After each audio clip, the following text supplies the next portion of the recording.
भारताच्या सर्वात गजबजलेल्या शहरांमधील गर्दीच्या वॉर्डमध्ये दरवर्षी हजारो नवजात बाळांचा जन्म होतो. त्यापैकी अनेक वेळेआधी जन्मलेली, आकाराने लहान आणि खूप नाजूक असत. काही दशकं त्यांच्या जिवंत राहण्याबद्दल शंका होती, जोपर्यंत एका डॉक्टरने हे बदलण्याचा निर्णय घेतला नाही. मानवीय दयेचे अमृत, डॉक्टर अर्मिडा फर्नांडेस, पद्मश्री 2026. कर्नाटकातील धारवाड या ऐतिहासिक शहरात 1943 मध्ये एका प्रेमळ खेळकर मुलीचा जन्म झाला. एका कवी आणि एका गृहिणीच्या घरी. लहानपणी आई आम्हाला नेहमी म्हणायची की तुम्ही गरिबांना द्या, देव तुम्हाला 100 पट देईल. वैद्यकीय शिक्षणात त्या आपल्या वर्गात अव्वल ठरल्या आणि पुढील शिक्षणासाठी धारवाडहून मुंबईला आल्या आणि त्या बनल्या बालरोग तज्ज्ञ. त्यांनी गरिबांसाठी काम करण्यासाठी मुंबईतील महानगरपालिका रुग्णालयात काम सुरू केलं आणि त्यावेळी नवजात मृत्यूदर पाहून त्या हादरून गेल्या. सूक्ष्म अभ्यासाच्या आधारे त्यांनी धाडसी निर्णय घेतले. अंघोळ बंद, ग्लुकोज पाणी बंद, टॉप मिल्क, पशु दूध बंद, इन्क्युबेटर वापरणंही बंद. ह्या सगळ्यामुळे इन्फेक्शन होत होते. त्याऐवजी तेल वापरले गेले, ऊब देणारे दिवे लावले गेले.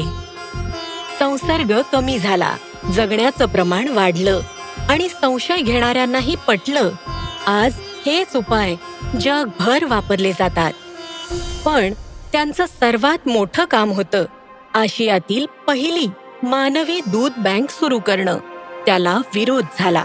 मानवी दूध बँक सुरू करण्याबद्दल मला वेडी म्हटलं गेलं, विशेषतः प्रशासक. जेव्हा मला कर्मचारी नेमायचे होते, मला एका प्रशासकांना सांगावं लागलं की कृष्णाला त्यांच्या आईने नाही, यशोदेने आपले दूध पाजले. अगदी थोडंसं मानवी दूधही बाळांचं आयुष्य वाचवू शकत होतं. पुढील 5 दशकात त्यांनी 2000हून अधिक लोकांना प्रशिक्षण दिलं आणि स्तनपानासाठी 3 राज्यात मोहीम सुरू केली.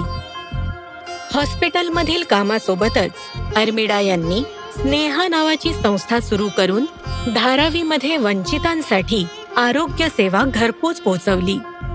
नवजात मृत्यूदर आणखी कमी करण्यासाठी आपण आईच्या वागणुकीत बदल घडवू शकतो, जेणेकरून त्या वेळेवर रुग्णालयात येऊन आपल्या बाळांचे प्राण वाचवू शकतील. सत्याचा सामना करा, हे केल्याशिवाय उपाय सापडणार नाहीत. आव्हानांवर मात करण्यासाठी चौकटी बाहेर विचार करा. काही काळापूर्वी मी याला डोकेदुखी म्हणत असे, आता याला म्हणतात इनोव्हेशन. मीच का असं विचारू नका. वेदनेतूनच बदल घडतो. आपल्यापर्यंत पोहोचू न शकणाऱ्यांपर्यंत आपण कसं पोहोचू याचा विचार करा. डॉक्टर अर्मिडा फर्नांडेस, पद्मश्री 2026. कोटी कोटी नमस्कारम.